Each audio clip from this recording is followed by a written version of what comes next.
Bismillahirrahmanirrahim. Assalamualaikum warahmatullahi wabarakatuh. Saudara, dengan saya Edi Mulyadi dari Forum News Network FNN. Saudara sekalian, beberapa hari ini ada berita yang membuat kita rakyat Indonesia betul-betul semakin miris, sedih, dan mungkin marah. Boleh nggak saya bilang marah?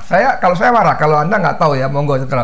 Karena lagi-lagi kita dibuat geram ya dengan berita-berita seputar ulah para anggota kepolisian Republik Indonesia. Oknum lagi. Apa masih terus oknum berkali-kali? Karena begini, kalau ada, mohon maaf, pemulung dalam tugasnya, dalam tupoksinya, Anda tupoksi, tugas pokok dan fungsi, memulung, kemudian dia nyambi ngambil barang orang yang lengah gitu di halamannya misalnya, maka berita itu saya kelewat mungkin, tapi belum ada istilah oknum pemulung gitu loh. Pemulung nggak pakai oknum, padahal kita yakin pasti tidak semua pemulung seperti itu gitu kan. Atau sopir angkot misalnya, kita sering juga dengar baca berita dia merampok bersama dengan penjahat, merampok penumpangnya. Juga saya mungkin kelewat tidak membaca oknum sopir angkot gitu. Jadi kenapa untuk pemulung, pengamen, supir angkot kita tidak pakai oknum, yang padahal kita juga hakul yakin tidak semua pemulung, pengamen, dan supir angkot itu melakukan kejahatan seperti itu atau jahat gitu ya. Sebaliknya kita disuguhi berkali-kali berita tentang polisi yang begini, begitu, tetap kita masih pakai istilah oknum. Saya kira menurut saya karena kita masih cinta polisi kita ya. Kita masih cinta Polri kita sebagai institusi, sehingga kita berharap itu hanya kelakuan oknum, bukan institusinya. Walaupun itu dari mulai level bawah sampai para jenderalnya dengan skala kelasnya macam-macam. Ini dari Tribun Medan, tanggal 8 November hari ini, berawal mabuk dan tidur di hotel. Kronologi, 8 polisi baru lulus serang dan sekap perawat rumah sakit Bandung. Gila nggak? Baru lulus, saudara, mereka menyerang rumah sakit dan menyekap karyawan perawat rumah sakit Bandung. Seru ya? Nah, ini ada gambarnya nih. Oke, saya baca sedikit. Kronologi, 8 polisi baru lulus serang dan sekap perawat rumah sakit Bandung. Kepolisian daerah Sumatera Utara Polda Sumut bertindak setelah 8 orang oknum anggotanya.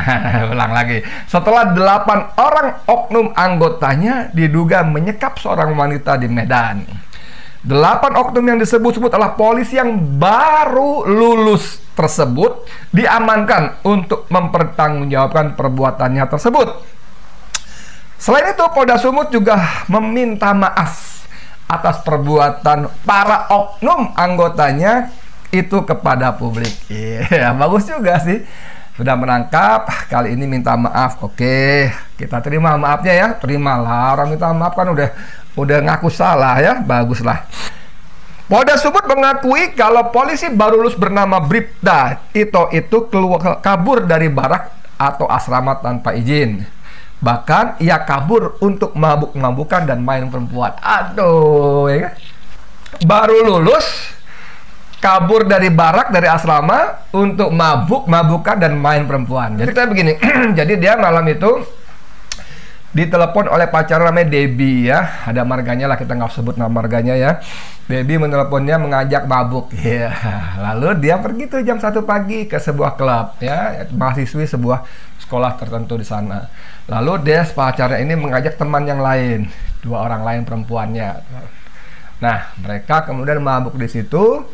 Habis mabuk berat, mereka pindah nginap di hotel. Tito ini dengan pacarnya nginap satu kamar, ya nggak usah dibahas ngapain ya, nggak mungkin main main catur berdua ya. Udah nggak usah dibahas.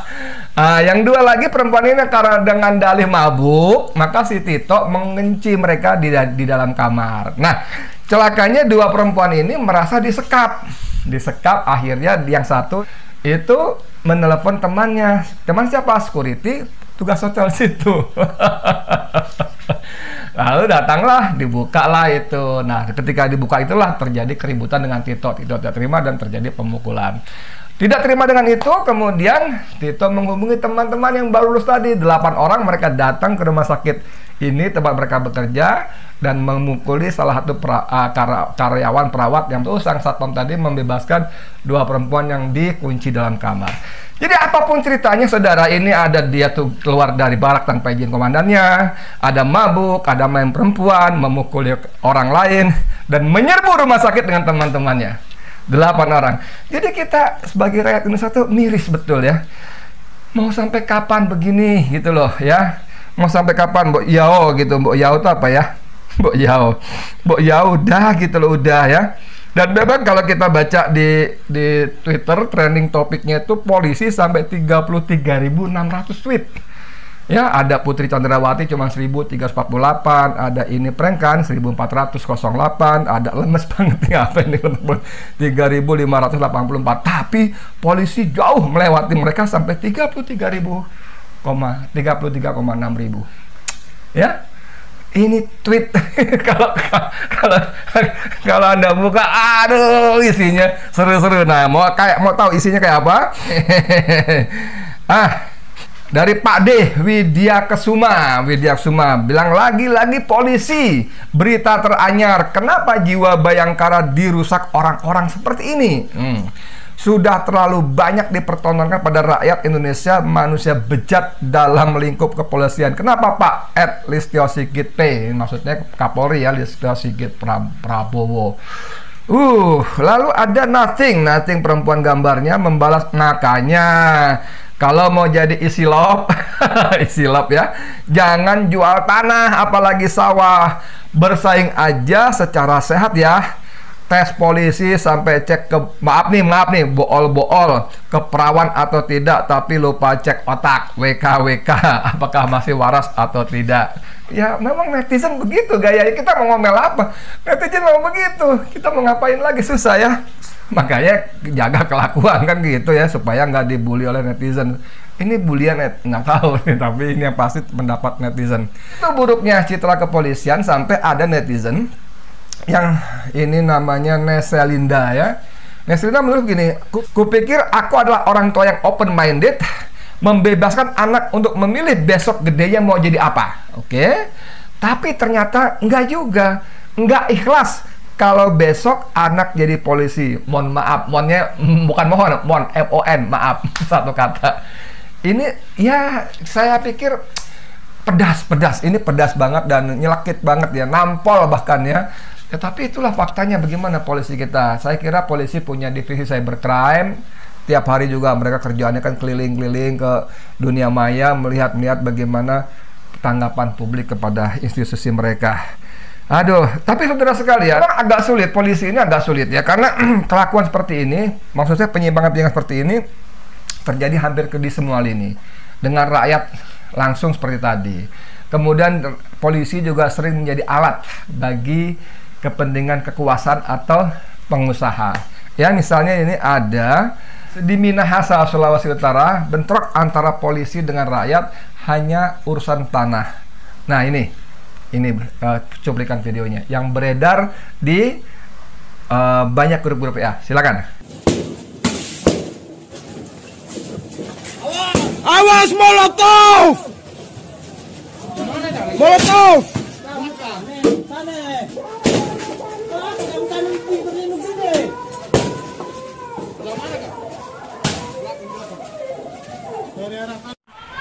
Gas air mata. Allahu Akbar. Motornya inal sayang, motornya inal. Tembak.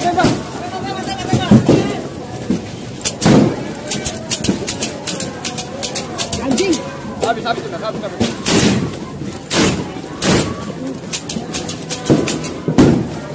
Untuk rasa memakai molotov, izin.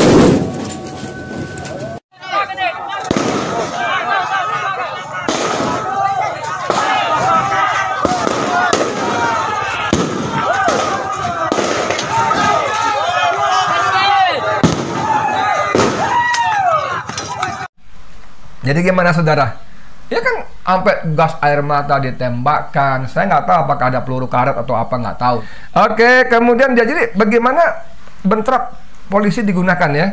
Dan kemarin belum lama, 2 hari lalu kalau nggak salah ya, saya dapat kiriman video dari teman di daerah Luwu Timur ya, Sulawesi Selatan. Itu 2 pengusaha bersengketa saham ya, bersengketa saham tentang kepemilikan di pengusaha tambang nikel ya, dan masing-masing mengklaim ada di pihak yang benar karena mereka masing-masing berdasarkan RUPS-nya masing-masing, rapat umum pemegang saham yang dilaporkan ke Dirjen AHU Kumham. AHU itu administrasi hukum umum kalau nggak salah ya.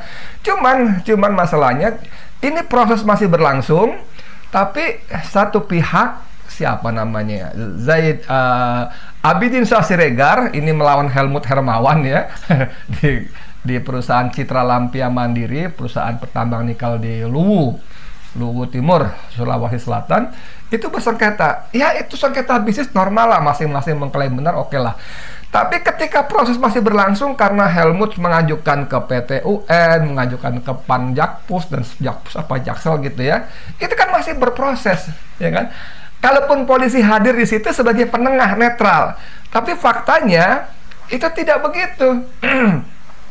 Jadi hari Ahad kemarin kelompoknya Abidin Syah Siregar datang ke kantor CLM yang ada di Kabupaten Luwu, kantornya ya. Kemudian mereka mengumpulkan secara sepihak karyawannya, kemudian berpidato, saya pimpinan resminya, saya pemimpin tertingginya, kalian harus nurut saya dan sebagainya. Tapi akhirnya tanda kutip upaya itu gagal karena Abidin Syah dan rekan-rekannya berhasil dihalau oleh KTT, Kepala Teknik Tambang, kalau nggak salah namanya Ahmad Sobri, gitu kan. Nah, ini menariknya, ternyata siangnya itu dari kantor yang mereka terusir itu mereka datang ke pelabuhan PT tersebut ya, juga melakukan hal yang sama. Nah, ini menarik nih, di sini menjadi menarik karena apa? Karena dimediasi oleh Kapolres Luwu Timur. Ya, Kapolres Luwu Timur itu relatif lebih netral ya. Tapi di situ ada seorang petinggi dari Polda Sulawesi Selatan yang, nah di sini menurut saya kebablasannya, yang dengan sepihak dan tidak pada tempatnya dia memperkenalkan si Abidin Syah ini kepada karyawan pelabuhan jeti pabrik nikel itu. Nah, ini direktur yang baru, manajemen yang baru. Ini kan ucapan ini kan sudah menunjukkan keberpihakan ya. Harusnya tidak. Kita lebih menghargai sikap Kapolres yang saya nggak tahu bagaimana posisinya, tapi tetap berusaha senetral mungkin.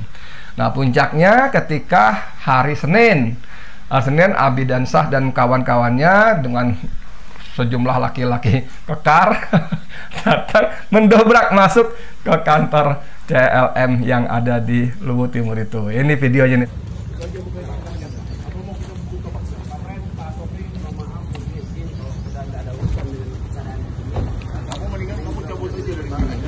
Kamu juga melihat, kamu cabut dari sini. Buka pintunya. Buka. Buka. Security yang masuk itu penelitian baru juga. Mana kuncinya? Buka. Hei. Awas. Ayo kamu tuh.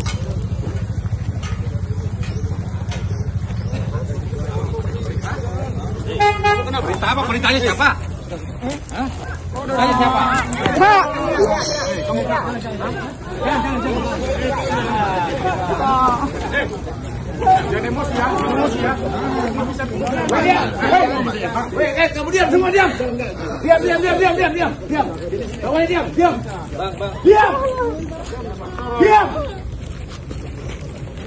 Diam, semua diam. Woi, semua diam.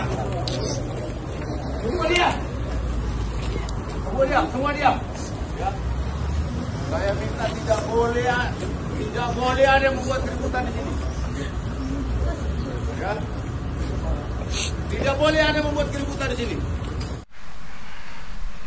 Jadi saudara, itu yang di Kiting itu namanya Ahmad Sobri, KTT, Kepala Teknik Tambang yang sebelum hari sebelumnya sempat mengusir Bapak. Itu kan versi Bapak. Saya pimpinan tertinggi, kata sahabat Sobri. Itu kan versi Bapak. Versi kami lain lagi. Saya tidak peduli dengan soal sengketa itu. Kami orang teknis, kami orang produksi, kami bekerja. Padahal di sekitar situ banyak polisi. Jadi ini apa namanya, kantor CLM-nya, sebelahnya ada warung kopi. Itu banyak polisi di situ dan tidak mengambil tindakan apa-apa kecuali hanya menonton. Untung saja waktu itu sudah hampir dipukul segala macam, ada polisi mencegah terjadinya pemukulan. Tidak boleh ada kekerasan di sini, gitu. Tapi itu terjadi pembiaran, saudara. Nah, maksud saya selain pembiaran, ini ada keberpihakan yang tidak pada tempatnya. Ya, saya mendengar sikap Bupati Luwu Timur justru jauh lebih bijak. Dia hanya mengatakan kami tuan rumah, kami menghendaki berharap kisruh sengketa saham ini bisa diselesaikan secara baik, dan kami pada prinsipnya tetap mengundang investor untuk berusaha di sini. Gitulah. Jadi saudara sekalian, kembali ke soal polisi tadi, please deh Pak Polisi, ya, bersikaplah netral. Kalian punya semboyan, melayani, mengayomi, melindungi, wujudkan itu. Dan jadi polisi alat negara, jangan jadi alat kekuasaan, entah kekuasaan politik atau kekuasaan ekonomi. Ya netral aja. Kalau ada sengketa rakyat dengan pengusaha, cobalah netral, karena hampir semua peristiwa sengketa rakyat dengan pengusaha itu terjadi karena keserakahan pengusaha. Hampir semua. Dan dengan sangat miris, sedih, polisi menjadi alat pemukul bagi kepentingan pengusaha. Sebaliknya kalau ada konflik pengusaha dengan pengusaha, ya udah silakan Anda jadi penengah, cegah kerusuhan, netral, bukan berpihak dengan memperkenalkan sebagai direksi baru. Orang masalahnya belum tuntas, lalu mengalahkan pembiaran, ada mendobrak pintu pagar dan sebagainya, didiamkan sebagainya. Capek ngomongin polisi. Akhirnya kita cuma bisa berharap mudah-mudahan polisi kita menjadi lebih baik. Setuju nggak? Nggak setuju? Boleh juga, nggak apa-apa. Monggo, seperti biasa saya serahkan kepada penonton Bang Edi Channel. Saya Edi Mulyadi untuk KPNN. Assalamualaikum warahmatullahi wabarakatuh.